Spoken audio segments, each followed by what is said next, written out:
بینەرانی بەڕێز و خۆشەوی سڵاوی خی گەورەتان لێبێ لە هەر کوێیەگەن جوانترین سڵاوتان لێبێ لە باس و خواسی ئەمڕۆماندا بە دیداریەوە یازید و خۆشەویست شاد دەبمەوە و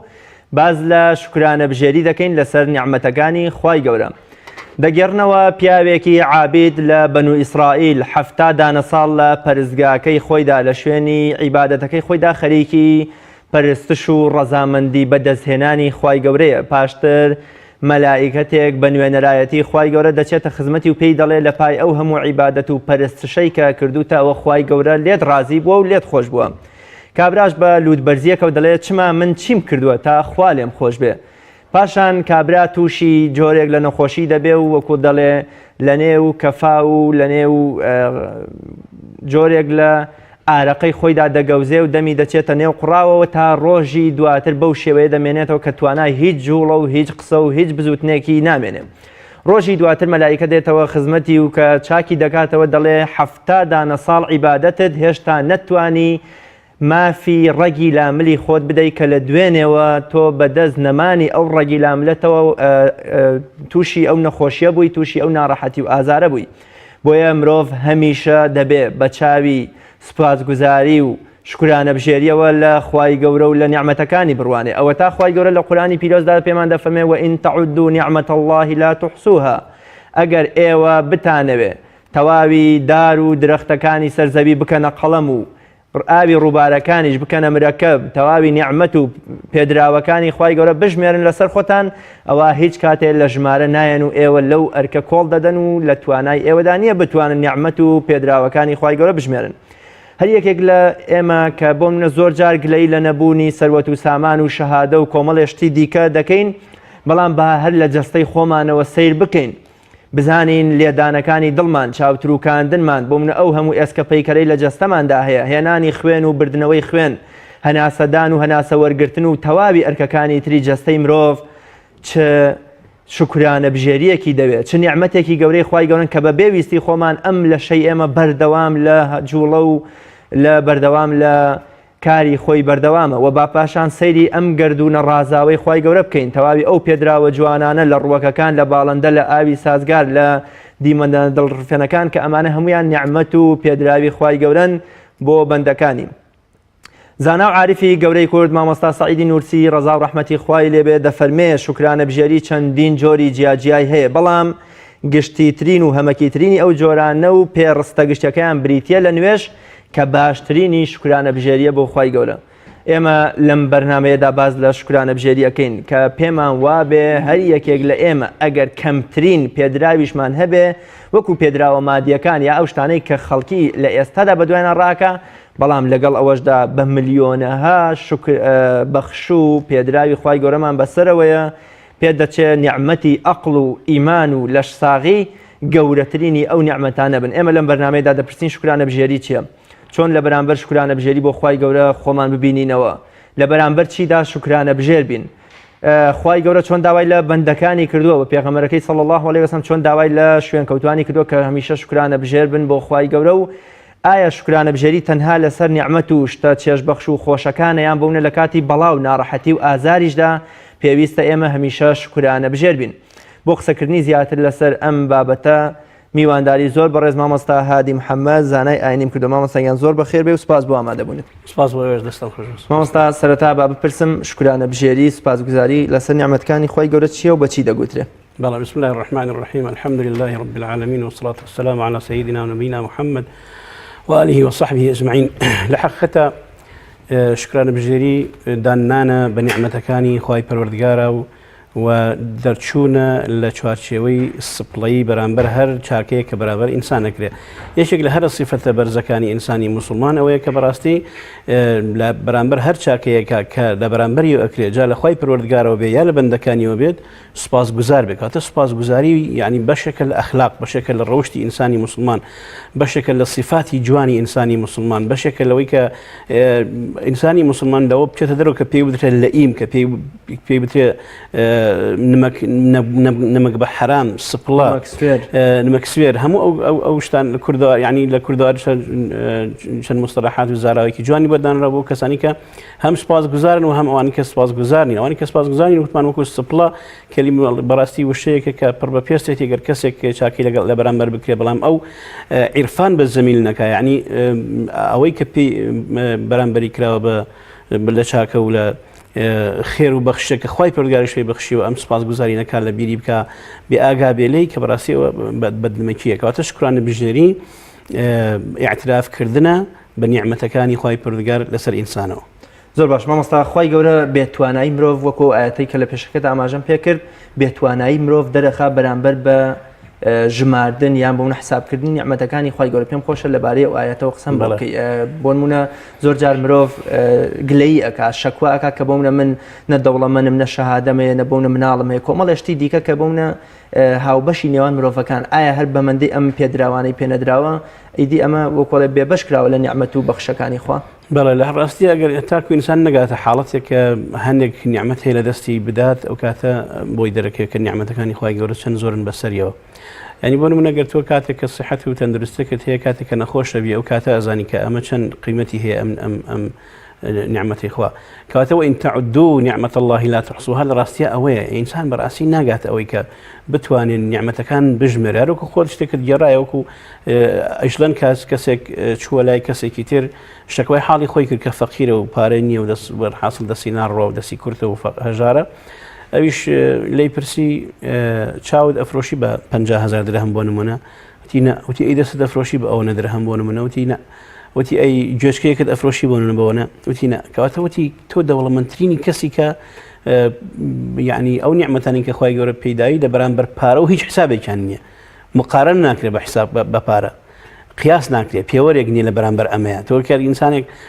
جاڵێ پێوە دەگە هەر هەست دەکرد هەردوو قاسد نەبووایە بەڵام بۆنە ملیۆنە دۆلار بووایە وتی نە بۆچی مەوە کاتە یان خەڵکانێکمان هەیە کە ئێستا خوای پەروەردگار نیعمەتی خۆی وەکو پارەی بەسەرا ڕشتون بەڵام توانایان نییە بۆ شێوەی کە پێویستە بەکاری بێن وەکو ئەوەی کە نەخۆشیێکیان لەگەڵای ناتوان ئەوەی کە بەلەزەت و بەتامە لەوەی کە خۆشان حەزان لێتی ناتوان بیخۆن کەواتە بەڕاستی نیعمەتەکانی خوای پەروەردگار زۆرن بەسەر ئینسانەوە ئەگەر تەماشای بکەی بوردە بەڕاستی تەواو نابێ وەفی ئەنفوسیکم ئەفەلا تبصرون هەر تەنها ئینسانێک تەنان لەناو خۆی ئینسانەوە خوای گەورە یعنی سەیری خۆی بکاو خوای پەروەردگار فەرمانەکە وەفی ئەنفوسیکم لە خۆتان بڕوان تەماشای خۆتان بکەن ئەفەلا تبصرون بەڕاستی ئیتر ئەوە ئاگا نایەنەوە ئێوە چاوتان نابینێت یعنی بەڕاستی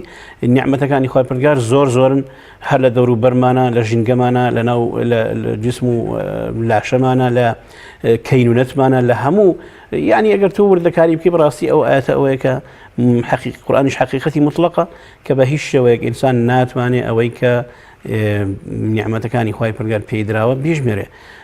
يعني هەر شتێک تۆ حسابەکەی نیعمەتێکە لەسەر ئینسان هەر شتێک کە لە ئینسان ئەگیرێتەوە تەماشاکەی نیعمەتێکی لەگیراوە زۆر باش مامۆستا بەپێی لە ڕوانگەی قورئانی پیرۆز و فرمودەکانی پێغەمبەری خوا صلی الله علیه وسلم بە ئێمە ڕیزبەندی و پلەبەندیە بۆ نیعمەتەکانی خوای گەورە بکەین بۆ منە مرۆڤ کام نیعمەتە زۆر گەورەترە بۆ مرۆڤ و پاشان دوای ئەوە چی و چی مەرج نییە بۆ منە تۆ نیعمەتی خانوویەک بەراورد بکەی بە نیعمەتی عەقڵ و بە نیعمەتی لەشساغی بە نیعمەتی ئیمان و کۆمەڵێشتی دیکە پێم خۆشە ئەو نیعمەتە گەورانەی کە مرۆڤ پێوە دەبێ بنازێ و شانازیان پێ بکات بە تایبەت نیعمەتە معنەویەکان کامانن و چۆن باسییان لێوە کراوە واللهی لە ڕاستیە لە لای خەڵکانی خواناس و عارف گەورەترین نیعمەتی ئیمان و ئیسلامە کە بە ئینسان دراوە گەورەترین نیعمەتشکە تۆ کە ئەوەت هەبوو و چۆنەڵێ ڕەسی ئەمرت هەیە چۆنەڵێ بنیادی هەموو کارەکانی ترت هەیە تۆ گەر ئیمانت هەبوو ئەو کاتە ئەگەر بەڵاو مصیبەت ناڕەحەتی یەکڕوتیەکە تۆ بەم ئیمانەوە ئەتوانی بەڕاستی خۆڕاگربی بە هەمان شێوە کاتێک کە ئیمانت هەبوو کاتێک کە خۆشیەکانی نیعمەتەکانی خوای پەروەردگار بە هەمان شێوە ڕوتیەکە ئەو کاتە ئەزانی کە ئەمانە نیعمەتن لە خوای پەروەردگارەوەن و ئینسانی پێبایی نابێ و لە خۆی دەرناچێ بەڵکو سوپاسگوزاری خوای پەروەردگارەکە و بەڵکو لە شتێکا بەکارێنێتەوە کە جێگای ڕەزامەندی خوای پەروەردگارە بۆیە بەڕاستی نیعمەتی ئیمان گەورەترین نیعمەتی ساتۆ زۆر جار ئەبینین لە گرتەیەکی ڤیدیۆیە کە لە وڵاتانەوە پیشانمانەدرێت کەسێک بۆ منە مانگایەکە پەرستێک کەسێکی تر مشکێکە پەرستێک کەسێکی تر بەڵحاصل هەر هەمان شێوە ڕێخی مانگایەکدا لە خۆیەوە بۆ منە کە تۆ تەماشاغیانەوەی کەس لە چەند وڵاتێک هەیە کە بڵێ واجبە لە سەرن کە ئەبێ ساڵانە کشیان کەن بە قوربانی بۆ بتەکانیان تەماشای ئەمانەکەڵێ الحەمد لله على نعمة الإسلام والإيمان سپاس بۆ خۆی پەروەردگار کە ئێمە هیدایەت داوە ئەگەر خۆی پەروەردگار هیدایەتی نەداینایە بەڕاستی ئێمە هیدایەتمان وەرنە ئەگەر کەواتە بەڕاستی نیعمەتی ئیمان کە ئینسان لە ژیانی دنیاە بەختەوەر ئەکا و لە ژیانی دنیاە ڕێگای بێر پێ ڕۆشن ئەکا بۆ ڕۆشن ئەکا و بەرپێی خۆی ئەبینێ گەورەترین نیعمەتێکە وەکو نیعمەتی معنەوی نیعمەتی ئیمان بەخوای پەروەردگار کە خوای پەروەردگار بیدا خواناسی و وەرگرتنی ئیسلام گەورەترین نیعمەتە. زۆر باش مامۆستا قورئان و فەرموودە چۆن باسییان لە بایەخ و گرنگی و سوودی شکرانەبژێری کردووە یا چۆن بەندەکانیان هۆشیار کردووەتەوە لە گرنگی و پێگەی شکرانەبژێری بەرامبەر بە خوای گەورە. خوای پەروەردگار لە شنایەتێکە باز لە شکرانەبژێریەکە و لئین شەکەرتم لەئەزیدەنەکم بەستێتەوە قیاسی کردێتەوە بە شکرانەبژێری زیادکردنی نیعمەتەکانی خوای پەروەردگار چۆن مقارنەی کردووە لەگەڵ شکرا کاتێک کە شکر و پێزانین و سپاسگوزاری هەبێت نیعمەتەکانی زیادە بن لئین شەکەرتم لەئەزیدەنەکم ئەگەر ئێوە سپاسگوزاریتان کرد شکرانەبژێریتان کرد لە بەرامبەر نیعمەتەکانەوە من بۆتان زیاد دەکەم کاتە خوای پەروەردگار لە چەند شوێنێکە ئەگەر بە کەلیمەی شکریش نەیهێنابێ بە کەلیمەی شکریش نەیهێنابێ بەڵام بە شێوەیەک لە شێوەکان وەکو ئیستیعارە وەکو وای هێناوە کە ئینسان بەڕاستی ڕاستەقینێکی هەبێ بۆ نمونە کاتێک خوای پەروەردگار کە باسی دروستبوونی ئینسانەکە کە فەرمی ئێوەمان دروست کردووە لە نوطفەیەک و لە چی و لە چی لەکشی لە ئەخیرا فەرمی ئەفەلا تعقیلون یا ئەفەلا تبصرون ئیتر ئەوە شایانی ئەوە نییە کە ئینسان بەڕاستی سەردانێنە بۆ ئەو خوای پەروەردگار و شکرانەبژێری بۆ بکە بۆ نمونە کاتێک کە باسی ئاوەکە ئەو ئەوەی کە ئێستا خەریکە بێتە قەیرانێک لە وڵاتانە و لە کوردستانی خۆشمان خوای گەورەمان پارێزێ إن شاء الله أفرأيتم الماء الذي تشربون أأنتم أنزلتموه من المزن أم نحن المنزلون لو نشاء لجعلناه أجاجا فلولا تشكرون أو أويك إيه ولا أسمان وبوتان دي تخوارهم إيه وخوتان إيه النخوار إيه بوتان روانا أكين أجر إيه بما نويت ويستمان هبي إرادة من بما نويت خوي برجال فرمين لجعلناه أجاجا تالي أكين أو سازقارين ناهلين بكل شيء خوارنا وناهلين وای لێکن نتوانی بیخۆیتەوە فەلەولا تەشکرون ئەمە ژێگای ئەو نیە سپاسگوزار بن لە شوێنی زۆر شوێنە ئاوا خۆی پەروەردگار شکرانەبژێریەکەی خۆی بە سەراحەت دەهێنێ لە شوێن لە هەنێ شوێنێک چاوکو بڵێ تەنها ئیما و ئیشارەیەکە یا بەوەی کە ئینسان بەڕاستی بێ ڕاست لەکێ و سپاسگوزاری نیعمەتەکانی خۆی. زۆر باش مامۆستا دوو چەمک و مستەڵەحمان هەیە لە قورئانی پیرۆزیشدا ئاماژیان پێکراوە شکر و حەمد. الشكر لله الحمد لله هردوك شام بكار هاتون وتابوا من السرطانيات دل السورة كان الحمد لله لئن شكرتم لأزيدنكم أشكروا لي ولا تكفرون كما اشتديكا كأما دو شمكو دستواجن جوازين يوان أمدو زاراوي لشي دايا لراسي الشكر بأندام كان لا شكره بلا محمد بزمان وضلكره سماشاك إسا الشكر إسا تولي كبرى سوژدەی شکری بر کەسێک کە نیعمەتێکی بۆ دروستە بێ سوژدەیەکی شکرە بە کەسێک کە شتێکی دێتە دەستێەوە کە لە نەخۆشتێک ڕزگاری بێ لە بەڵایەک ڕزگاری ئەبێ نیعمەتێکی خوای پەروەردگاری بەسرا ڕژە سوژدەی شکرە بە عولەما فەرمون ئەگەر نوێژیش بکات لە باتی ئەوەی کە ئەو سوژدەیە بە بەتەنیا گە نوێژەکە بکە نوێژەکەیش لە زمنیە سوژدەی هەیە ئەتوانی بڵین سەڵاتی شکری برد بەڵام سەڵاتی حەمدمان نییە سوژدەی حەمدمان نییە سوژدەی شکرمان هەیە بە سوژدەی حەمدمان نییە یعنی کابرا بە هیچ شێوەیەک کە بیستوتە بڵێ کابرا سوژدەی حەمدی برنە ئەڵێ سوژدەی شکری برد کەواتە شکر بە ئەندامەکانی نەش چۆنەڵێ ئەدا ئەکرێ بەڵام حەمد بە زمان و دڵ ئەکرێ لە کاتێکە حەمد ئەبلەختر و بەقووەترە لە شکریش چونکە خۆی بە الحەمدولله رب العالمین دەست پێکە شتێکیش گەڕنەوە وڵێن حەزرەتی موسی عەلەیهی سەلام جارێکیان عەرزی خوای پەروەردگار کرد کە کاتێ ئادەمە دروست کرد ئەو هەموو نیعمەتت بەسرا ڕژان بۆ نمونە لە بەهەشتا جێگەیت کرد و بەدەستی خۆت دروستت کرد و سجدەیت بە مەلایکە پێبرد لە وەکو سجدەی چۆنەڵێ ڕێز و تەکریم و ئەوانە پاشان حەواشت خەڵات کرد و ئەوانە لە بەرامبەر ئەمەیە چۆن شکری کردی خوای پەروەردگار وتیوێتی ئادەم وتی الحەمدولله رب العالمین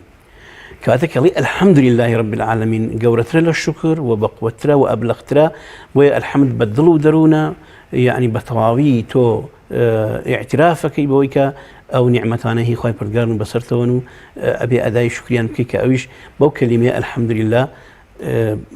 یعنی چۆنەڵێ أبلغت في الثناء يعني بتواوي سباس گزاری خوای پروردگار کرد که الحمد لله. مامۆستا شکرانە بژێریکردن بەرامبەر بە نیعمەتەکانی خوای گەورە تەنها لە کاتی خۆشی و لە کاتی پێدانی بۆمنە منداڵێک سیارەیە خانوویەک کار و کەسابەتێکدا یان بۆمنە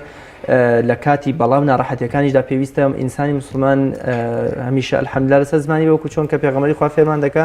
الحەمدولله عەلا کولی حال. ئایا بۆ کاتی بەڵاو ناڕەحەتیەکانیش هەر پێویستە یان بۆمنە باشترە جائزترە کە مسلمان شکرانە بژێری خوای گەورە بکە؟ جا خۆڕاگری لە بەرامبەر بەڵاو موسیبەتەکانە کاتی کە ئەدرێ بەسەر ئینسانە لەوا دەرئەکەوێت کە ئینسان بە زمانیا بێ بتوانێت بە دڵ و دەروون بڵێ الحەمد لله عەلا کولی حال. إما الحمد لله الذي بنعمته تتم الصالحات. يعني وكاتي شكرانا بجري لسر خوشيكان كبنعمتكان إخوة برجار خوشيكان تواوبن بلام أيجر كاتك مصيبة نار حتى يجرو لإنسانك أو كاتب إنساني مسلمان براستي أبي لهمان بهمان شوا وكوشون بنعمتكان سباسك وبو بلايش كدهات وديسان هلا إخوة برجار ويا أبي ديسان سباسك لسان الحمد لله على كل حال كوبي الله صلى الله عليه وسلم وافر مانك كبلن الحمد لله على كل حال كارو باركان هم لا إخوة پروردگار ون وكوشون بنعمتك دل شاد ودل خوشي بهمان شوش شكرا بجري أكيد نبرام بريا وبيت خوشة يعني اشتك بالد بيو أنيك شكرا بجري بكي كاويش هاتني أو نعمتي بهمان شوش قبل أيك ونارحتي قلنا خوشي يقرو لإنسانك أو كاتش كأزانية من إخوة پروردگار وبو رزامندي بدزنان رزامندي إخوة پروردگار لسان الحمد لله على كل حال بوشو أبيت معي أو إن شاء الله ك لسرد سوق ببيت كاتا الحمد لله على كل حال بيويس معنا لكاتي بلاو مصيبتك أنا هم مجارك لسر زمانان بله زور باش مامۆستا شکرانە بژێری بەرامبەر بە کێ دەکرێ یا بەرامبەر بە کێ دروستە؟ يا بشكرنا بجري من هي برامبر بخواي پروردگار بله واشكروا لله إن كنتم إياه تعبدون سپاسی خوای پروردگار کن ئەوە یەکەم شتێک کە پێویستە لەسەر ئینسانی مسلمان کە بەڕاستی گەورەترین صفەتێکە بۆ ئینسانی مسلمان کە چۆن لێ نیعمەتەکانی خوای پروردگاری لە بەرچاو بێ و هەمیشە شکرانە بژێری بکە. یعنی حەدیث کە فەرموودەکە فەرمێ پێغەمبەر صلی الله علیه و سلم هەر کەسێک کرد بەیانی لە خەو هەڵسا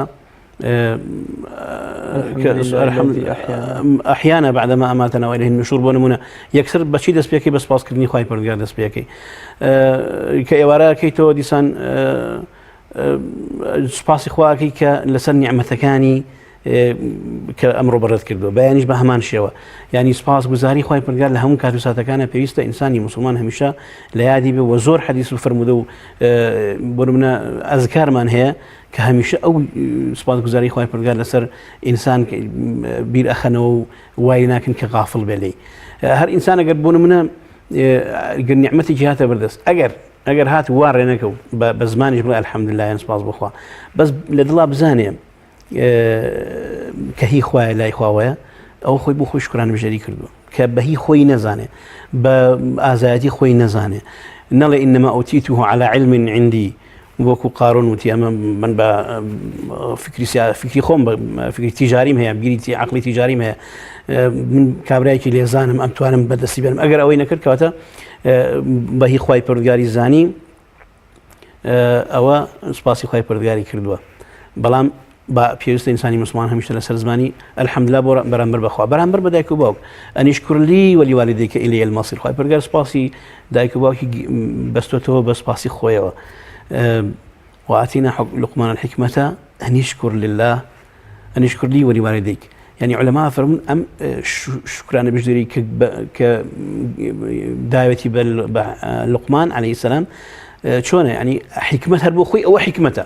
جورتني حكمتك كخواي برجال بي بخشي بكبتوانيتي سپاسي خوابك ولا بلامبريا سپاسي دايكو باوكش كاتا سپاس كرني خوا باشن سپاس كرني دايكو باوك وسپاس كرني أو كسي كبرامبر تشاك إيجاكا إنساني مسلمان براسي من كابيون صلى الله عليه وسلم بالروايات من لم يشكر الناس لم يشكر الله لم ما شكر الله من لم يشكر الناس يعني أو كسيك شكران سپاس گزارني أنا برامبر شاكي خلقيا كواتا برامبر شاكي خواي پروردگارش سپاس گزارني كواتا إنساني مسلمان براستي هر شاكي كي برامبر أكري بتواني پاداشتي بداتو بتواني پاداشتي بداتو أجر نيتواني كبيرون صلى الله عليه وسلم فرمي أجر كاركتر برامبر كاركتر شاكا بلن جزاك الله خيرا من قال هذا فقد أبلغ في الثناء أركس أما يود براسي يعني الستايشة زور روشوا زور باش ستايشي كرده زور باش سباسي كرده سباسي زور بربيستي كرده قبلي جزاك الله خير كتونا تواني بداشتي بديتوا باشن لي جزاك الله خير انسان اگر شتي برا مركب بيست سباسي بك باشن بعملي سباسيش عملي من هي ها سباسي تنها زمانيه سابر من تول لا لمالي خوتا تيري سفر الرازاوي برام بيني دراوسكت وانيه اجد صلاه تبين نيديته شكرا بجي خواد نكرد بار دوای اوي انا كاخري بري الحمد لله سباس گزاري براسي اويك بتواني اويك لتواناتها بيجيني بو كسيك نيتي كتوانيني كات او سباس گزاري خوي پردگار لها من كاتا بلا بدا مزبان علي بلام عملي بيستا انساني مسلمان براسي سباسي خوي پردگار يعني واما بنعمه ربك فحدث حدث يعني دوش يا يعني اوي من ناو خلقه باسكي خوي پردگار نعمتكاني بس دارشتم وبهمان شوش دس دريش بو كساني ك او نعمتاني تواني بتواني بيان بجيني مش انسان تحديث نعمتي خويا باسكري نعمتي خويا اشكركري نعمتي خويا پردگار بس الانسان وسباس گزاري بو خوا كواته يوان سباس گزاري بو ما مستاو او كسيك زانستو ك علم فيركا قبل المعلم يوفيه التبجيل كاد المعلم ان يكون رسولا وكو احمد شوقي فقالت هاست بو ما مستاكتو والريزي تواوي بقرا شكا نزيق بو كمعلم بيغمر به كبراسي ما بينين خلقانك استا براسي جيلي استا بداخه وتماشاكي ما مستاكي الا شويني كتاب بيني الا دروا بيني جقره برانبري اخوات زور اعتيادي يعني مناقشه اشكالات وعلاقه الشيء يعني براسي جيلي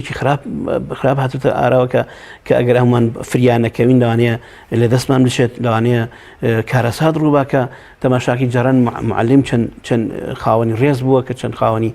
شكو بو بلام استبداخه وك هم لاني دسلات وهم خلقاني او شيو پروردهي ك خريكه بالا كشه بسر جيلي نوي نودا او نويني كيسا پرورده ابد براسي او كارساتك وكبيست انسان خلق يعني من على كان من فيلم كينو ك سباس گزاري وكشون كاتك حفله تخرج كان سباس گزاري باوكو داي كان بن بهمان شو بقرا غورترو بقرا زورترو باشتريش سپاس گزاری مامۆستا کانە من کاتە سپاس گزاری بۆ خوا سپاس گزاری بۆ دایک و باوک سپاس گزاری بۆ مامۆستا سپاس گزاری بۆ خەڵکی عام هەموو ئەمانە پێویستن بۆ ئینسانی مسلمان. زۆر باش مامۆستا ئەو کەسانەی کە پێنەزانن ئەو کەسانەی کە سپڵە و بێوەفان بەرامبەر بە نیعمەتەکانی خوای گەورە و چاکەی مرۆڤەکان زۆر جار مرۆڤیان دەلووت بەرزە بەرامبەر بە نیعمەتەکانی خۆش پێنەزان و وەکۆڵێک کوێرە و هەم بەرامبەر بە چاکەی خەڵکیش زۆر لووت بەرز و خۆبەشەتزانە. ئێمە بەرامبەر ئەم جۆرە مرۆڤانە چی بڵێن یان بەون چۆن ئەم مرۆڤانە وا بکرێت کە بەرامبەر بە نیعمەتەکانی خوای گەورە بەرامبەر بە چاکەی خەڵکیش هەمیشە شکرانە بژێر بوو پێ بزان بن. وڵا پێویستە هەمومان ئەومان لەبیر بێت کە هەر شتێک لە خوای پەروەردگارەوە بێ هەر نیعمەت هەر شتێک کە هەمانە نیعمەتی خوای پەروەردگار بەسەرمانەوە و هەر کاتێکیش خوای پەروەردگار بیەوێت لێمانە سێنێتەوە. کە خوای پەروەردگار لە سورەتی ئالی عیمرانە باس لەوە کە سبحان الله ئاەتەکەی ئێستا بیرم ناکەوێتەوە کە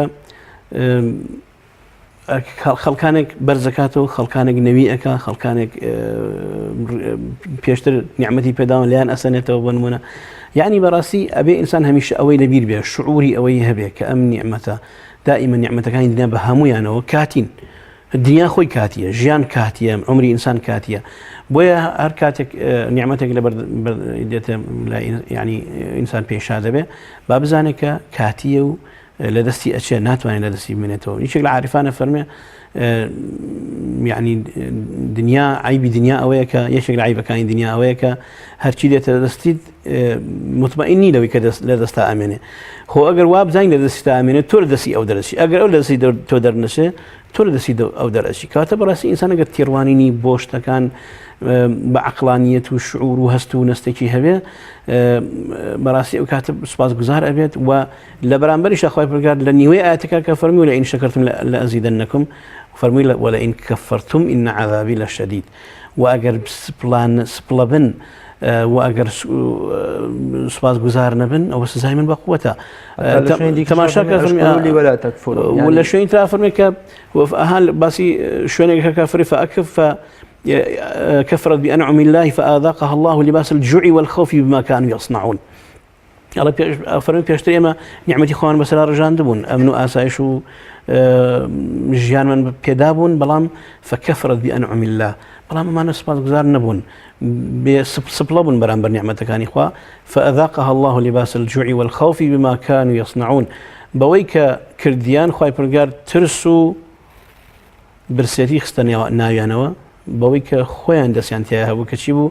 كبيانزانيني شكران وبيانزاني نعمتك كانوا وشكران بجدري نكردني ولا برامبريا كواتي إنسان كاتك نعمتك كان به خوي أزاني وأزادي خوي أزاني ناجرته وخوي بردقار أو الصفلي كردوا أو كفراني نعمتي كردوا شكراني نكردوا وكشكراني شيء نكر وكوتمان خوي بردقار فرمي لئن شكرتم لأزيدنكم من بوتان زيادكم أجر سباس بزاري خوي بردقار بالنسر همون نعمتك كان كبيدان خوي جرا بوتان أهلته وبوتان زيادك وبالشكر تدوم النعم بس باز گزاری نعمتەکان بەردەوام بن بەڵام بە کوفرانش دیسان لە ناوە زۆر باش مامۆستا باز لە بەرهەم و سوودەکانی شکرانەبژێری بکەین کاتێ مرۆڤێک لە ناخی دڵیەوە شکرانەبژێرە بەرامبەر بە خوای گەورە بە زمانی دەری ئەبڕێەوە نعمەتەکانی خوا بە جەستە و بە جلوبەرگ و بە خواردنەوە دیارەوە کۆی کە پێغەمبەری خوا دەفەرمێت خوای گەورە پێی خۆشە ئاسەواری نعمەتەکانی خۆی بە بەندەکانیەوە ببینێ و بە کردار و بە عەمەلیش شکرانەبژێرە ئەبەخشێ زەوی و مزگەوتەکان ئاوەدانەکاتەوە ڕێگەی زانست ئاوەدانەکاتەوە وەکو شکرانەبژێریە بۆ خۆی گەورە سوود و بەرهەمی شکرانەبژێری لەم کاتەدا چییە و چۆن دەرەکەوێت بەڵێ ئینسان کاتێک کە شکرانەبژێری بێ بۆ خۆی پەروەردگار و کوتمان نیعمەتەکان لەسەری زیادە بن و نیعمەتەکان لەسەری بەبەرەکەتە بن بەڕاستی هەر بە دەقی ئایەتیش لئین شەکەرتم لەئەزیدەنەکم باشە چەنەها ئاەتمان هەیە کە خۆی پەروەردگار یعنی هی ڕێنمونی ئینسانەکە بۆ شکرانەبژێری بۆچی بۆ ئەوەی نیعمەتەکان لەسەری بەردەوام بن کەواتە شکرانەبژێری یەکێک لە هۆکارەکانی بەردەوام بوونی ئینسان پاشان عبودیەتە شکرانەبژێری بەندەهەتیە بۆ خۆی پەروەردگار یعنی تۆ لەسەرتە کە بەڕاستی شکرانەبژێری بکە بۆ شکرانەبژێریش کاتێک لە بەرامبەر شتێکی شەوەکەی کە خۆی پەروەردگار خۆی پێداوی هی خوایە کە تۆ شکرانەبژێریشەکەی لە بەرامبەر شکرانەبژێریەکەیشتا خۆی پەروەردگار دیسان پاداشتی بۆ نووسێ دیسان پلت بەرزەکاتەوە دیسان بە عەبدێکی شاکرت لە قەڵەم ئەدا تەماشاکە خۆی پەروەردگار چەند باسی چەنە پێغەمبەران کایسا باسی نوحەکە إنه كان عبدا شكورا يعني باسی سليمانەکە بە هەمان شێوە کاتێکە کە عەرشی بەلقیسی بۆ هێنن لیەبلوونی ئەشکر ئەم ئەکفر ئاڵێ خۆی پەروەردگار تاقیمە کاتەوە بزانم ئایا شکرانەبژێرم یان پێنەزانم بەڕاستی یا کاتێک کە ئینسان شکرانەبژێریەکە خۆی پەروەردگار نیعمەتەکانی لەسەر زیاد دەکا و نیعمەتەکانیش ئەگەر زیاد نەبن بەرەکەت داریەکە ئاخر خۆی نیعمەت ئەگەر ببێت با کەمیش بێ بەڵام بەرەکەتدار بێ بەرەکەت مهمە لە هەموو هەلار شتێکە کەواتە کە مادام تۆ بەهی خۆی پەروەردگار زانی و سوپاست لەسەر کرد ئەم نیعمەتە بۆتە بێتە بەرەکەت بۆ نابێتە نیقمەت چونکە زۆر جار هەیە کە خۆی پەروەردگار شتێکت ئەیاتێ بەڵام ممکنە بێتە نیعمەت نەبێت نیقمەت بێ یعنی خۆت بەدەستی خۆت وای لێ بکەیت بۆ نمونە کابرا معاشێکی زۆری هەیە پارێکی زۆر دێتە دەستیەوە بەڵام بەرگەی ناگرێت بەشی ناکە قەرزارە لەسەری ئەمە چێمە بەرەکەتدار نییە ئەمە بۆ بەرەکەتدار نیە لەبەرەوەی بەڕاستی دیارە ممکنە سوپاسی خۆی لەسەر نەکا حەقی خۆی تا جێبەجێ نەکا بەجێ نەهێنێ بۆیە هەموو ئینسانی لەسەرێتی بێجگەلەوەی کە زەکاتەیە بەڕاستی وەک شکرانەبژێری خۆی پەروەردگار کە ئەو نیعمەتی پێداوە بتوانێت لە دەستی بێتەوە شتێک ببەخشە لە پێناوی خۆیە مانگانە بێت هەفتانە بێت بۆ حاصل بە هەر شتێک خۆی دایانێ بتوانانی ببەخشی کەواتە کە مادام توانی تۆ ئەمەت کرد ئەمە شکرانەبژێری خۆی پەروەردگار کرد بۆ کە شکرانەبژێری خۆی پەروەردگاریش کرد خۆی پەروەردگاریش بۆت زیادەکە و وتمان عەبودیەت و بەندایەتیشە بۆ خۆی پەروەردگار کاتێک کە تۆ نیعمەتێک یعنی بەڕاستی کە تۆ شتێک هەیە ئەڵێ قسەیەک هەیە ئەڵێ کە تۆ نانێکە خۆی لە ماڵەوە دوایی هەڵەسیت ئەڕۆی یعنی دوو لە ڕووی جەماعەت و بینەران و خۆشەویستان ئەڵێ وەکو وایە ئاژەڵێک لەناو تەویلەکەی خۆیان لەوەڕابی و ڕۆشتووە بەبێ دەنگ یعنی جاوەرە بۆ ئینسان بەرامبەر ئینسان ئاوا بێ بەرامبەر خۆی پەروەردگار تۆ هەڵەسی نانەخۆی بە ئیسراحەت و قاچنێتی سەر قاچجاری وای لە کەبابخانەیەکە بە ئارەزوو تێرە خۆی جا من باسی نان خواردن ئەیلا وەکو یەکێک لە نیعمەتەکان کە پێویست کە ڕۆژانە پێویستی ئینسانە ئەگەر نیعمەتەکانی خوا زۆر زۆرن بەڵام دوای هەڵەسی دەڕۆی اعتیادی ولا كأنما ئەمە نازانی ئەمە لە کوێوە هاتووە چۆن بۆت هاتووە کەیمای ابن القیم فەرمێ ئەو نانی کە تۆ ئەی خۆی دیتە بەردەسی بە 300 مرحلە قۆناغەتێ پەڕیوە تا گەیشتۆتە لای تۆ هەر لە ئەرزەکەیەوە لە کێڵانی ئەرزەکەیەوە لە ئاودانی ئەرزەکەیەوە لە بژارەکردنیەوە لە چاندنیەوە لە چاندنیەوە لە بەرزبوونەوەی لە دوورینەوە جام هەموو ئەندامەی لەش بابوەستێک کە کارەکەن بۆ گواستنەوەی ئەم بۆ گواستنەوەی تا دێتە بەردەمی تۆ کەچی توێش بۆ شێوەیەکی زۆر ئاسان سادە و ساکار تەماشایەکەی بەڕاستی ئەمە پێی ناوەترێ شکرانەبژێری کە ئینسان کەواتە بەرهەمەکانی لە تەوەرەکە دەرنەچین بەرهەمەکانی شکرانەبژێری ئەوەیە کە ئینسان عەبدایەتی بەندایەتی خۆی بۆ خۆی بۆ خۆی پەروەردگار سەلماندووە و ئیعترافی بەوە کردووە کە ئەمە هی خۆی پەروەردگارە هی خۆی نییە لە هەر کاتێکیشا خۆی پەروەردگار بیەوێ لێ ئەسێنێتەوە و کاتیە لە بەردەستیا و یعنی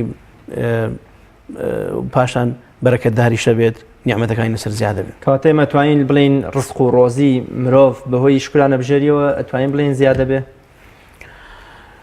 ئەگەر ممکنە ئێمە بڵێ شکرانەبژێری یەکێکە لەوانەی کە ڕزق و ڕۆزی ئینسانی موسڵمان زیادەکەن جا زیادکردنەکە ئەوەش بە حکمەتی خۆی پەروەردگار کە ئایا چەند ئەداتێ نحن قسمنا بينهم معيشتهم في الحياة الدنيا بەڵام ئێمە ئەتوانین بڵین ئەوەی کەسی کە شکرانەبژێری کردووە لەسەری خۆی پەروەردگار نیعمەتەکەی بۆ بەردەوامەکە ئەگەر زیادیشی نەکا بەردەوامیەکە تۆ بالشکری تدوم النعم وەکوتمان و ئیطمئنانێکی دڵیشی ئاەتی ینی بەڕاستی ئینسان ئەگەر ئەڵێ إذا هین ارضى بما قسم الله لك تكن أغنى الناس ئەگەر ڕازی بی بۆی کە خۆی پەروەردگار پێداوی تۆ دەوڵەمەندترینی کەسی کاتێککە ئینسان ئەوەکە کاکە شەر نییە نیعمەتەکە مەحسوس بێ و ئێمە بیبینین بەڵام ممکنە نیعمەتێکی قەلبی کە ئەم کە ئیطمئنانی دڵی هەیە کە دڵی دامەزراوە کە چۆنە لە قەناعەتێکی بۆ دروست بووە کە قەناعەتیش کاکە خۆ ئاسان نییە ها ئەوە شتێکە بێ خۆی پەروەردگار بیبەخشە بە ئینسان ئەوەش خۆی بۆ خۆی نیعمەتێکە کە ئینسان شکرانەبژێری لەسەرەکایەکی لە نیعمەتەکان کە بۆی دروستە بێ ئیطمئنانی دڵە ئەوەی بەوەی کە ئینسان ڕازی بۆی کە خۆی پەروەردگار پێی بەخشیوە مامۆستا پێغەمبەری خوا صلی الله علیه وسلم لە فێرکردنی ئادابی دوعا بۆ موسڵمان نەهی کردووە لەوەی کە دوعایەک بێ بۆ شەڕ و بەڵا بۆ مرۆڤەکە خۆیان پچڕاندنی سیلەی ڕەحمیان بۆ توشکردنی موسڵمانێ بە ئازار و ناڕەحەتیەک زۆر جار لە نێو ئایلەی موسڵماناندا کاتێک کە بۆ منە دشەکەی خەسووی یان برایەکی یان هەردوو لە دراوسێکی تووشی ناڕەحەتی و بەڵایەک دەبێ ئەم لە ناخی دڵیەوە ئەڵێ شکر بۆ خوا ئەلحەمدولیلا کە بۆ من تووشی ئەم بەڵاو ناڕەحەتیە بوو چۆن ئێمە ڕێگە لەم کارە ناپەسەندە بگرین هەر وەکو چۆن کە پێغەمبەری خوا صلی الله علیه وسلم نەهی کردووە لە دوعاکانماندا کار بۆ سیلەی ڕەحم پچڕاندن و بۆ منە ئازار دروستکردن بۆ خەڵک بکەین چۆن لە شکرانەبژێریەکانیشماندا نەبینە هۆی ئەوەی کە بە ئازار و ڕووخان و شکستی بە دۆست و خزمەکانمان خۆشحاڵ بین کە ئەلحەمدولیلا جۆرێکە لە دەربڕینی خۆشحاڵی بەڵێ ئەمەی تۆ شتێکی بێهێنامەوە کاتی خۆی لە کتێبێکی ئیمامی ابن القیم یا ابن الجوزیە الذنوب وآثارها على المجتمعات شتێکی وایە ئەڵێ جارێکیان عارفێک لە بەغدا نازانم یەکێک لەو عارفانە هەواڵیان بۆ هێنا کە 40 دوکان سوتاوە لە بەغا بەس دوکانەکەی تویتیان وتی الحەمدولیلا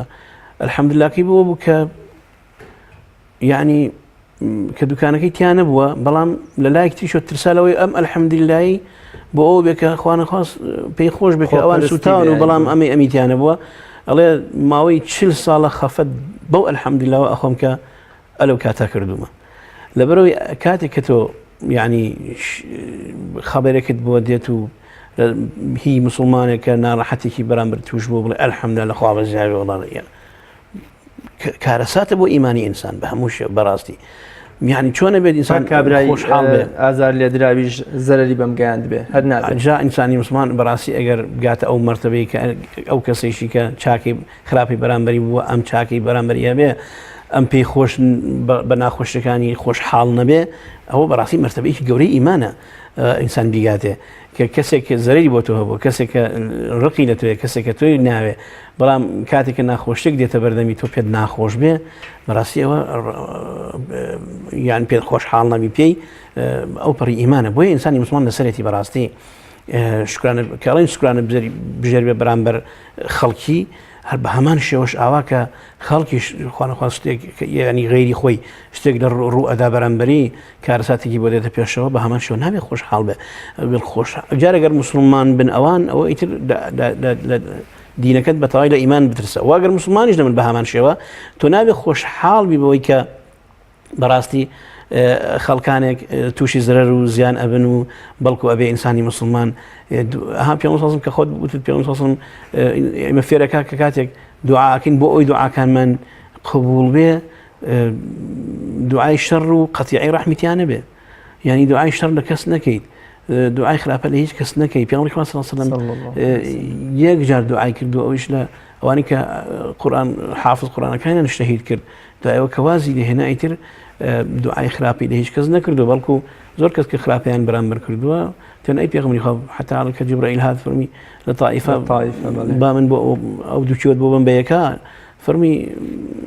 اللهم اهد قومي فإنهم لا يعلمون يعني خواهی پیغمبری خوا صلی الله علیه و سلم بە هیچ شێوانە بۆ ئینسانی مسلمانیش بەڕاستی نەکسەیەک ناڕەحەتیەک بەڵایەک ڕوو لە هەر وڵاتێکەکە لە هەر کەسێکە لە هەر مسلمانانێکە لە دنیاە نیشانی ئیمانی ئەوەیە کە ئەگەر هەریچیشی پێ ناکرێ لە دڵەوە بێ پێی ناخۆش بێ ئەوەی بەرامبەر کراوە بۆ پێی خۆش نەبێ وەکە پێی خۆش بوو مانای ئەوەیە ئەم ئینسانی ئیمانەکەی لەقا و پێویستە بە خۆیان بچێتەوە. زۆر باش مامۆستا کۆتا قسە و سەرنجت لەسەر شکرانە بژێری یام شتێکی گرنگ من نەمپرسی بە پێویست بکات جەنابەت ئاماژەی پێ بڵێ وڵی داواکارم خوای پەروەردگار وامان لێ بکات بتوانین شکرانە بژێری خوای پەروەردگار بین و لە عیبادی شەکوور بین لەوانە نەبین کە قەلیل و من عیبادی شەکوور نەبین و قەلیل نەبین ان شاء الله لەوانە بین کە خوای پەروەردگار بە شاکر حسابمان. ئامین زۆر سپاس دەکەم مامۆستای خوای گەورە پاداشتی بە خێر بداتەوە. ئێوەش ان شاء الله. عاریفی گەورەی کورد مەحوی دەفەرمێ دەمێ بە ویسعەتی کورسی کەرەم کە پێم ئەی ڕەب زمانێ پێوە ڕوابێ بەقەد هەموو کەوکەب لە عمری نوحەوە تەوفیقی تۆ بکە ئیمداد لە بەحری شکرەوە یەک قەترە بێن مەسەلە بینەرانی بەڕێز و خۆشەویست. لێرەشدا هاتمە کۆتایی ئەڵقەی ئەمڕۆمان ئومێ دەکەم هەمیشە لە شکرانە بژێری خوای گەورە دابین و بەرامبەر بە نیعمەت و پێدراوەکانی خوای گەورە پێزان و بە وەفا بین و هیچ کاتێک کوفرانە بژێری نەکەین هیچ کاتێک سەپڵۆ بێ وەفا نەبین. خوای گەورە نیعمەتەکانی خۆی لەسەر ئێمە لەسەر موسڵمانان لەسەر میلەتی پەژمردەی کورد زیاد بکە و هەمیشە بە چاوی ڕێزەوە لە نیعمەتەکانی خوای گەورە بڕوانین تا بەیەگەیشتنەوەکی تر بە خوای گەورە مێربانتان ئەسپێرم خواتان لەگەڵ.